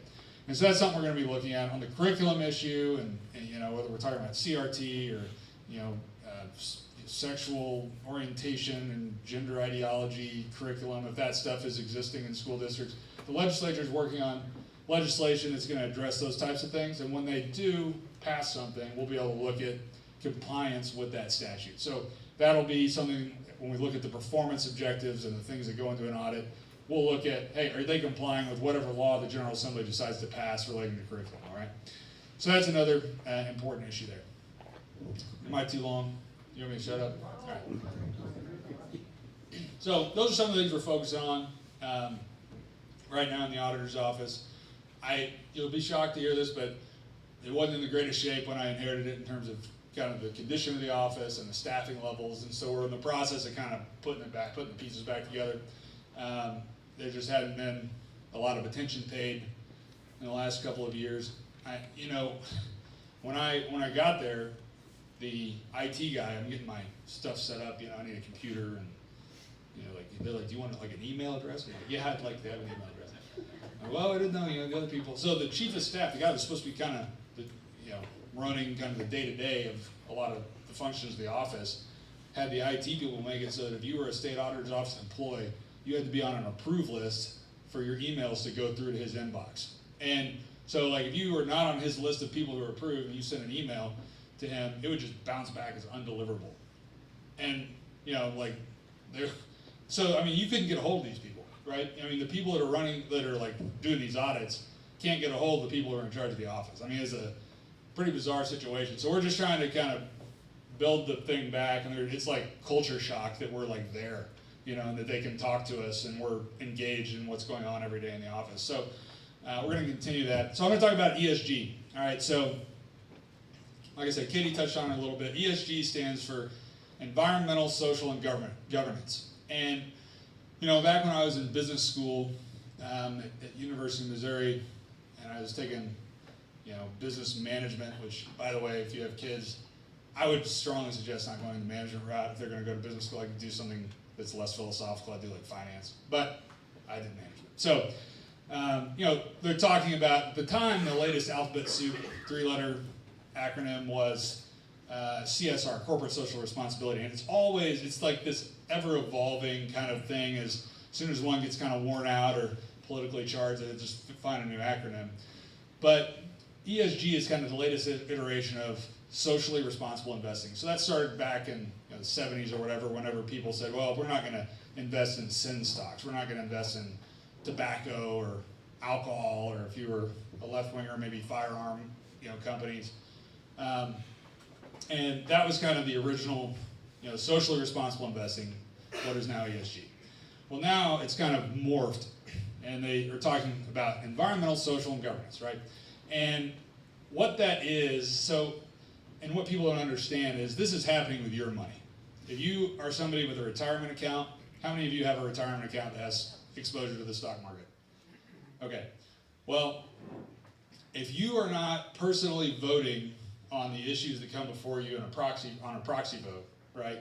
So every publicly traded company has proxy voting season, and basically there's shareholder proposals that come forward, and there's a ballot, and every share has a vote on these issues, right? And so it might be, should Apple, here's an example, Apple had a shareholder proposal, activist shareholder, that proposed forcing Apple to conduct a racial equity audit. Okay, so if you guys have money in a retirement account, and that retirement account's managed by a financial advisor, it's probably not your financial advisor that's making these votes on the decision on these votes. It's probably somebody in the home office that, you know, does their proxy voting stuff. But chances are, if you're with BlackRock, or if you're with, you know, Wells Fargo, or one of these, State Street, one of these big ones, chances are your money was used to vote to force Apple to do a racial equity audit. And the reality is, that is not in your best interest, okay? There is no financial benefit for the company Apple. And by the way, the board of directors of Apple, you know, they make recommendations on these issues, right? So they say, no, our recommendation as the board is for the shareholders to vote no on this racial equity audit, you know, proposal. Well, guess what? BlackRock, Vanguard, State Street, they're the three biggest asset managers. Together, before the downturn, they were at around $20 trillion in assets, okay? They own, basically, between them, about 20% of every company in the S&P 500. And when I say they own, I mean they hold the assets on behalf of their customers, which is probably you, okay? You and me. And so they take that money, they take the power that they have amassed by virtue of managing other people's money, and they use that power to vote in these divisive political issues, and they lead with the E, they lead with the environmental, because that's the thing that gets the most people, you know, to feel okay. You know, it's like, oh yeah, I like the environment. But the reality is, it's so much more than just environmental stuff, okay? And so your money was most likely used. If you go to your financial advisor and say, I want a record of how my shares were voted on the racial equity audit shareholder proposal at Apple. Your money probably was used to make that happen. Your money was probably used to elect a slate of climate radicals to the board of ExxonMobil, if you have ExxonMobil stock, because you also vote, your people are voting for you in board elections to publicly traded companies. And that money was used to elect these people who turn around and are telling Exxon, when oil prices are skyrocketing, to stop investing in oil and gas exploration and start investing in other things, right? You're gonna set them on a path to decrease their investment in oil and gas by 20% over the next 5 years. Okay, well, guess what? Oil, gas prices went up, Exxon's getting out of oil and gas, and the crazy thing is when you have a company like BlackRock, BlackRock doesn't just own Exxon, right? They own companies or own shares in PetroChina. Okay, so when BlackRock is electing activist board members to the board of Exxon, and that are turning around and making Exxon divest of oil and gas exploration projects, guess who's buying them? PetroChina, who BlackRock also owns a ton of stock in, right? And so it's not just that BlackRock is sitting here saying, oh, we need to think about the environment. BlackRock is taking from the right hand, Exxon, and giving it to the left, which is China. Okay, so that's what's happening in the ESG movement, all right? That's on the asset management side, the publicly traded stock side, and what's going on there. And your money, most likely, if you have a retirement account, is being used to push that agenda. That's how you end up with companies like Disney getting in the middle of a debate about whether or not kids in third grade and under should be taught, you know, sexually explicit material in public schools in Florida. They get pressure from their shareholders and their employees to take a stand on a political issue that stands to benefit them in no way, right? In no way financially. Well, guess what happened? Disney gets in the middle of that issue. they get the Florida legislature pissed off at them, and all of a sudden they lose their Reedy Creek Improvement District that gives them the ability to kind of run Disney World, right? Share prices, plummet much further than other peer companies, and the investors in Disney are left holding the bag. So those are the types of things that we're dealing with on the ESG front, as like the asset management side, the shareholder side.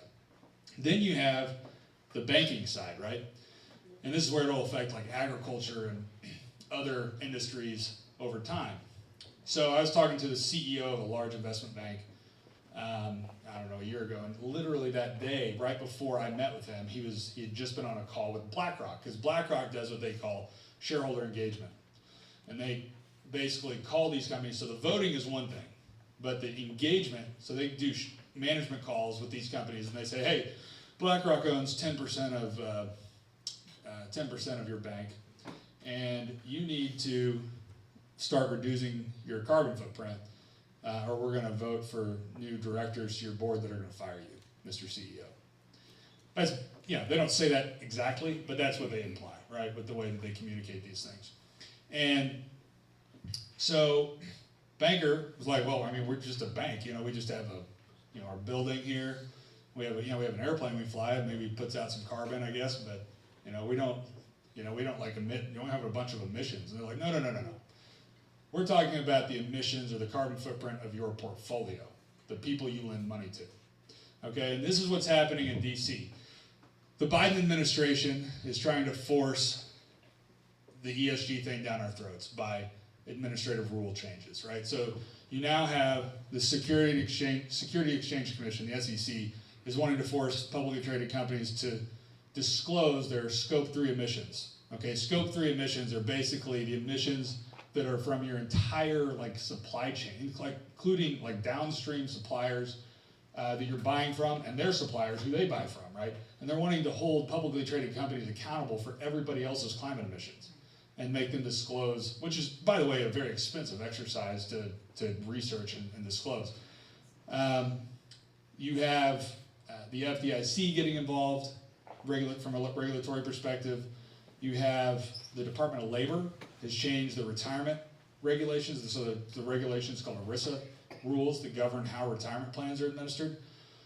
They're changing it to where now your investment manager, your plan manager it has been the case that they are supposed to prioritize their fiduciary obligation to the people whose money they're managing over everything else. Okay, that's the sole consideration is their fiduciary obligation to the plan members. That's you, that's me, that's whoever's money they're managing.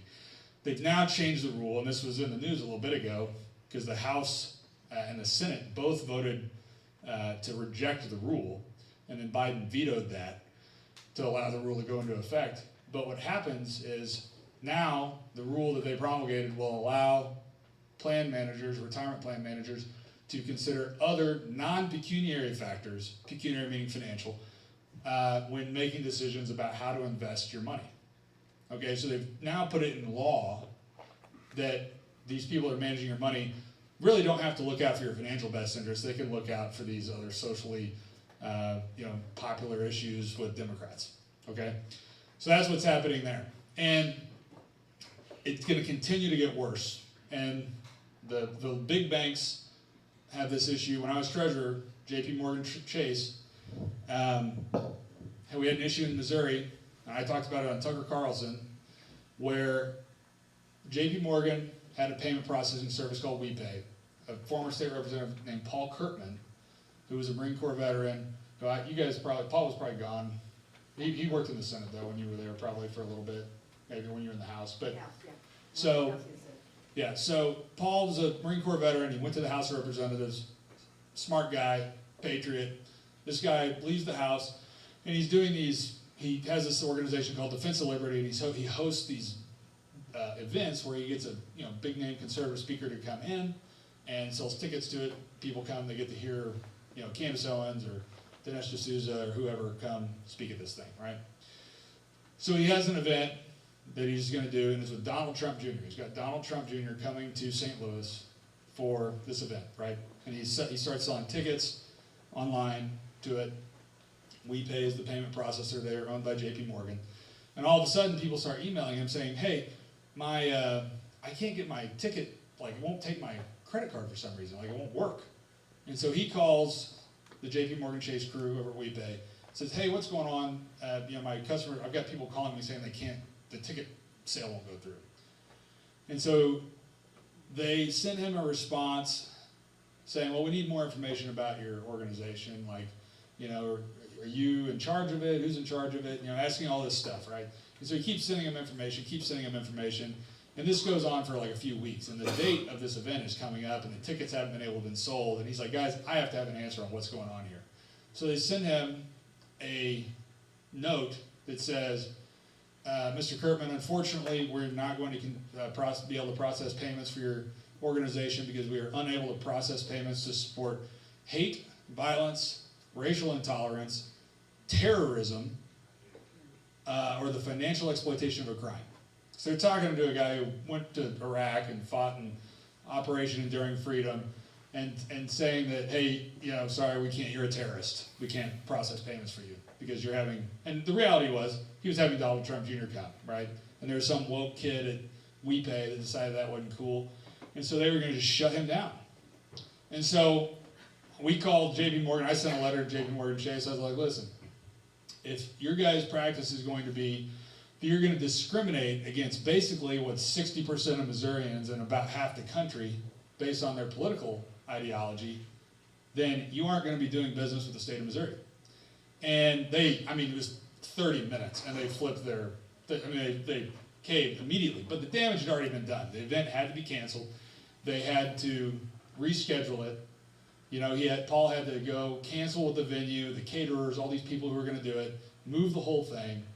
And I said, well, listen, I'm glad that you changed your mind here, but how did this happen? What is going on internally at JP Morgan that allowed something like this to take place? And we still haven't gotten an answer. So that's what's happening at the big banks. They're caving to the left on all of this stuff, and it's because the left are the ones who've been doing something. They're the ones who've been loudest. They're the ones who have done the boycotts. They're the ones who've done all this stuff. And it's time that people who don't like the direction that these things are heading start talking with their money. And that means with your asset manager, that means with your financial institution. And look, hopefully we can get to a place, and I really truly believe these people are like Jamie Dimon, the CEO of JP Morgan. He's a business guy, right? He is gonna just try to he's like water. He's gonna try to find the path of least resistance in every issue. The reality is we need to give cover from the other side saying look, you're not, the left is not the only people in the country who has money that spends, okay? We do too, and we're gonna choose where we use it if you start caving to them on every single issue. And so I think that's what ESG is. That's why I think you need to know about it. That's why you're gonna probably start hearing more about it. And that's why I think you need to start looking at how your money is being used, specifically on the retirement accounts, and how your assets, whether you have a brokerage account or whatever, how those proxy votes are being cast, and what options you have to make sure that they're not being used in a way that you wouldn't agree with. So that's kind of what I want to talk about. I know I talked for a really long time. I guess that's what you get for calling me the keynote speaker. I have an announcement that our Senate Committee on Government Accountability, our hearing next week on Thursday is all about ESG. So I'm thrilled that you explained all that. Yeah, so the legislature has passed a bill that would, because it really comes down, so I was on the board of the retirement plan, Mosher's, the state employee retirement system. So I fought really hard because I'm like, guys, because BlackRock had $500 million of Mosher's money. And our money, the freaking retirement system's money of the state of Missouri that's funded by taxpayer dollars is voting for this crap. And so I was like, guys, this has got to end, And it was a heavy lift because I was one of 11 people on the board, and I was kind of the only person who really was that interested in trying to do something here. We finally got it situated to where we adopted a proxy voting policy right before it was my last board meeting at Mosher's before I left to become the auditor. And so what we've done now is we just have rolled out, we haven't really announced it yet, but the pension plans are aware of it. We are now, one of my first audits that we are doing is an audit of all of the public pension plans in the state that will look at, it's not every, there's some very small public pension plans that we aren't gonna wrap in here, but the major pension plans in the state, where we're going to look at, do they have a proxy voting policy, number one. Number two, is it being followed by anybody? Or is it good, or is it a pro ESG policy? Is it being followed by the asset managers? And if not, how are their shares being voted, so that the people whose money are in those funds know what's happening with that money? And that's gonna be one of our first audits. It'll take a little while for it to come out. But one of the things the bill does is it requires every pension plan to have a proxy voting policy, because Mosers didn't have one. They were just giving the money to BlackRock, and BlackRock they were just trusting whoever had the money to make the best decisions, which used to be like something you could do, but now is not, because they're shifting their priorities to, instead of prioritizing the return on investment for their customers, they're prioritizing advancing a woke political agenda using your money. So that's what we're going to be doing. That's what I've shifted from trying to push it as a member of one of the pension plans to now as the auditor, we're going to be making sure that people know how their money's being used. So anyway, sorry I talked for so long. I hope it wasn't totally boring. Hopefully you learned something about that issue, which I think is very important. It's good to be with you. Thank you for your time. God bless. Yeah.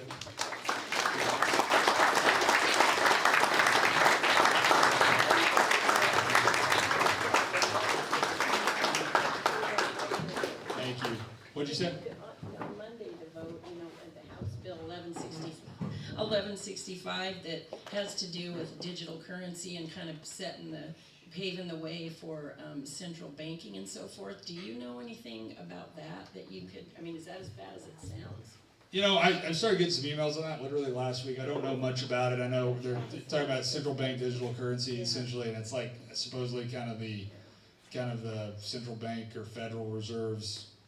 Obviously if it exists, the government wants to try to regulate it, so government's trying to figure out a way to get involved in the digital currency space. I don't know much about it, honestly. I know they said for everybody to call their legislature. None of ours are on it, but they've got a list of people to call and say no, because it kind of sets the table. But I knew Travis had left, so I didn't. I'm apparently on that list because I've gotten some emails about it. No, you weren't on there. No, Anyway. Actually came up in caucus last week, and about 2/3 of the caucus really had a problem with it, so I don't know if it's going anywhere. It is a uniform law that other states have adopted, but there was so much discussion in caucus against it, I think it'll have a hard time. Okay, thank you. I appreciate that. All right. Ladies, get on the apple. Okay. You good? Yeah. Thank you very much, everybody.